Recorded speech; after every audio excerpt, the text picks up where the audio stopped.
सुहाग की निशानी। देवेश शर्मा जैसा नाम, वैसा ही सरल स्वभाव, सीधे सच्चे और मृदुभाषी, कभी किसी जानवर को भी तेज आवाज में ना बोलने वाले, लोगों से मित्रता और स्नेह इतना कि लोगों की भीड़ हमेशा लगी रहती उनके दरवाजे पर। शर्मा जी बैंक में क्लर्क थे। आज से 50-60 साल पहले पढ़े लिखे लोग ही ज्यादा नहीं थे, तो बैंक में नौकरी करने वालों की तो शान ही अलग थी। लेकिन शर्मा जी की सरलता की वजह से किसी को कुछ भी काम हो, बिना कुछ सोचे सीधे चला आता। रात के 9-10 बजे तक लोगों का उनके घर आना जाना लगा रहता था। ईश्वर ने उनकी जोड़ी भी खूब चुनकर बनाई थी। माधुरी जी, शर्मा जी की पत्नी, नए नक्श तो साधारण ही थे, परंतु स्वभाव भाषा ऐसा कि जैसे कोई सुबह सुबह मंदिर में मंत्र पाठ कर रहा हो। क्या बूढ़े क्या बच्चे, सभी का आदर सम्मान और सबसे प्रेम से बात करना। गुस्सा तो जैसे किस चीज का नाम है उन्हें पता ही नहीं। शरारती बच्चों को उनकी शरारत पर भी इतने प्यार से डांटते कि बच्चों को लगता कि वह उन्हें डांट नहीं रही हैं, पर वह फिर से शरारत करने लग जाते। उन्हें शरारत करता देख वह मुस्कुरा कर फिर से अपने कामों में लग जाती। घर पर आया कोई भी व्यक्ति बिना चाय पानी की जा नहीं पाता। इतनी ऊर्जा कहाँ से आती थी उनके अंदर पता नहीं। ईश्वर का आशीर्वाद था उनके ऊपर। सुबह 4 बजे पूरे मोहल्ले वालों को नींद माधुरी भाभी जी की पूजा की घंटियों की आवाज से खुलती थी। फिर आधी रात तक कामों में लगी रहती। न जाने कब सोती कब उठ जाती पता ही नहीं। शायद उनके ही पुण्य प्रताप का फल था। शर्मा जी के घर न खेत न खलिहान, सिर्फ नौकरी के बल पर दो बहनों की शादी की, फिर अपने 3 बच्चों की परवरिश, पढ़ाई लिखाई, शादी ब्याह सब किया। आस पड़ोस मोहल्ले में किसी के घर मांगलिक कार्य हो या कोई घटना, माधुरी भाभी वहां सहायता के लिए जरूर उपस्थित मिलती। उनके सास ससुर यानी कि शर्मा जी के माता पिता तो माधुरी भाभी के गुणगान करते नहीं थकते। हाथों में ऐसी कला की बेकार चीज को भी सास समझ कर नया बना देती। सास ससुर तो ज्यादा दिन उनकी सेवा का सुख न उठा सके और जल्दी ही स्वर्गवास हो गया। अपने पीछे अपनी 2 जवान बेटियों को छोड़ गए, लेकिन माधुरी भाभी ने कभी भी अपने बच्चों और उनमें भेदभाव नहीं किया। अपने बच्चों जैसा प्यार दिया और अच्छे घर में दोनों का ब्याह किया। दोनों ही अपने अपने घरों में रच बस गई।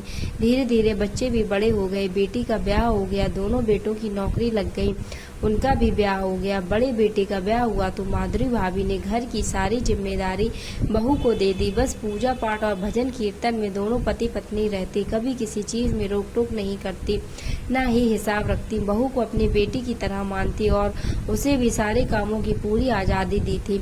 शर्मा जी भी अपनी पेंशन आते ही बहू के हाथ में रख देते, कभी कोई हिसाब नहीं करते। बहू, तुम्हारा घर है, संभालो बेटा। हम लोगों ने बहुत दिन संभाला। शुरू में तो सब ठीक था, लेकिन धीरे धीरे बहू के व्यवहार में बदलाव आने लगा।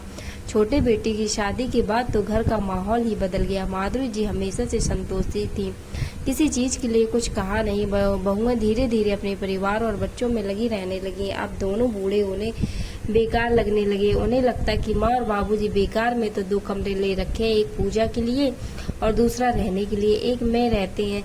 इसी बात को लेकर रोज बहुओं ने सुनाती। एक दिन शर्मा जी और माधुरी भाभी ने अपना कमरा खाली कर दिया और बाहर बरामदे में रहने लगे। पूजा घर में अपना सामान रख दिया और दोनों पति पत्नी बरामदे में पड़े रहते। बहुओं को न उनके खाने पीने के समय का ध्यान, न है किसी और चीज का। बुढ़ापे का शरीर धीरे धीरे और कमजोर होने लगा। कमजोर शरीर को बीमारियों ने अपना घर बना लिया। माधुरी भाभी अब बहुत बीमार रहने लगी, लेकिन फिर भी अपने नित्य के पूजा पाठ और व्रत उपवास को नहीं छोड़ सकी। वह पहले की तरह ही चलता रहा। बच्चों की उनकी पूजा पाठ और 4 बजे घंटी आवाज से दिक्कत होने लगी, जिसकी वजह से उन्होंने घंटी बजानी बंद कर दी, लेकिन अपना पूजा पाठ का समय नहीं बदल पाई। शर्मा जी जब पेंशन के पैसों से दवा का खर्च उठाना चाहा तो घर में अलग ही कलह शुरू हो गई। बेचारे मजबूर होकर दवा और इलाज के लिए सरकारी अस्पतालों के चक्कर काटते।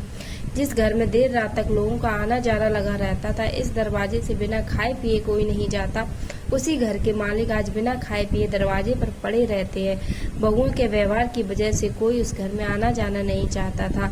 बहुएं तो दूसरे घर से आई, लेकिन बेटों को न जाने क्या हो गया कि माता पिता की दशा उन्हें दिखाई न पड़ती। लेकिन आज माधुरी भाभी को सभी दुखों और बीमारियों से ईश्वर ने उन्हें मुक्ति दे दी। सुबह सुबह शर्मा जी के हृदय विदारक चीखों ने पूरे मोहल्ले को दर्द से भर दिया। आज शर्मा जी के दरवाजे पर ऐसी भीड़ लगी थी कि हर कोई जैसे उस देवी के दर्शन करना चाहता है जिसकी एक झलक मात्र से सभी दुखों का विनाश हो जाता है।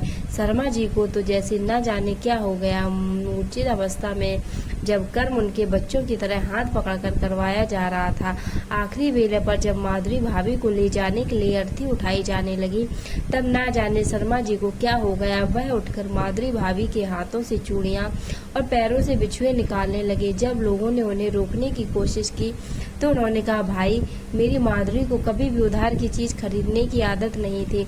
उसे कर्ज का एक दाना तक हराम लगता था। उसे भूखा रहना पसंद था, लेकिन उधार की चीजों से अपना घर चलाना पसंद नहीं था। तो मैं उसके ऊपर इतना बड़ा कर्ज लाद कर कैसे विदा कर सकता हूँ। वह कभी मुझे माफ नहीं करेगी।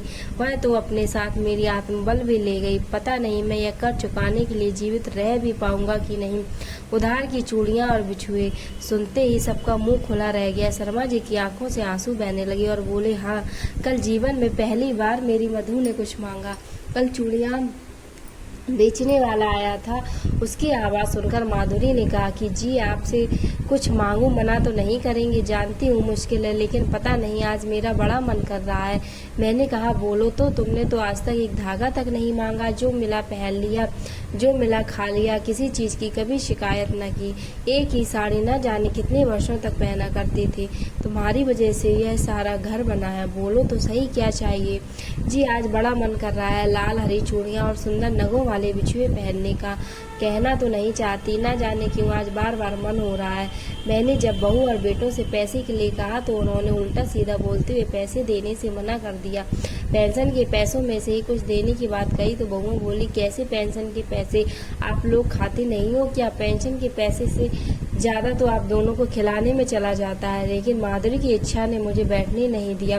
मैं उसकी छोटी सी इच्छा को पूरा करने के लिए तड़प और उठा और उसे बिना बताए यह चीज़ उधार में ले आया। मुझे क्या पता था मेरी माधुरी की ये आखिरी इच्छा थी, और अगर मैं उसे बता देता कि यह चीज़ मैं उधार लाया हूँ तो वह उसे कभी नहीं पहनती। इतना कहते ही शर्मा जी की जैसे हिचकियाँ बंध गई। वहाँ खड़े सभी लोगों की आंखों से बहते आंसुओं से ऐसा लग रहा था जैसे आज इस धारा का अंत होने वाला है। किसी तरह से लोगों ने शर्मा जी को संभाला और माधुरी भाभी को अंतिम विदाई देने के लिए उनकी अर्थी को उठाया। घाट पर तो ऐसी भीड़ कि बस शब्द ही नहीं। आज वह मृदुभाषिणी 5 तत्वों में विलीन हो गई। शर्मा जी माधुरी भाभी की चिता को अग्नि देने के बाद मूर्छित होकर वहीं गिर पड़े और देह त्याग दिया। शर्मा जी की चिता भी माधुरी भाभी की चिता के साथ ही जला दी गई। आज उन दोनों को ही अपने सभी दुखों से मुक्ति मिल गई। शर्मा जी की चिता भी माधुरी भाभी की चिता के साथ ही जला दी गई। प्रेम का ऐसा दृश्य आज देखा कि इसके लिए कोई शब्द नहीं रहा। इस प्रेम के लिए मेरा तो कुछ कहने का ही सामर्थ्य नहीं। मेरी कलम तो आज निःशब्द है। कोई शब्द ही नहीं समझ आ रहा है इस प्रेम की व्याख्या कर सके। ऐसा प्रेम जिसमें आत्म बंध गई और जीवन हो या जीवन के पार साथ नहीं छोड़ा। ऐसा प्रेम न कहीं देखा न सुना। मुझे तो प्रेम की कोई परिभाषा नहीं पता, लेकिन शायद जिससे आत्मा का बंधन हो जाए वही प्रेम है। तो दोस्तों, कैसा लगा वीडियो हमें कमेंट्स में बताएं और ऐसी स्टोरी